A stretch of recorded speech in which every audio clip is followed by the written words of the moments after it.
గుర్తుంచుకోనండి, ఈ బైబిల్ వాక్యమే మన స్టాండర్డ్. ఈ దేవుడు వాక్యమే మన యొక్క కొలతరాయి, గీటురాయి. త్రాసులో ఒకవైపు ఈ వాక్యం ఉంటే త్రాసులో మరొక వైపు నువ్వుంటావు. నీ జీవితం ఈ సువార్తకు తగినట్లుగా ఉండాలి. నీ జీవితం ఈ వాక్యానికి తగినట్లుగా ఉండాలి. మనుష్యుడు బ్రతుకుచున్నది రొట్టెన మాత్రమే కాదు, కానీ దేవుని నోట నుండి వచ్చే ప్రతి మాట వలన జీవించాలి. అందుకే ఇది కొలతరాయిని మర్చిపోకండి. This is standard. ఇదే క్రైస్తవుని స్టాండర్డ్, వధువు స్టాండర్డ్ ఇది.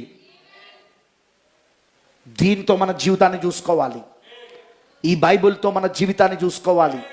ఇదే మన కొలతరాయి, ఇదే మన గీటురాయి. మన గీటురాయి, మన కొలతరాయి, మన తలరాయి, మన మూలరాయి ఈ దేవుడు వాక్యమే.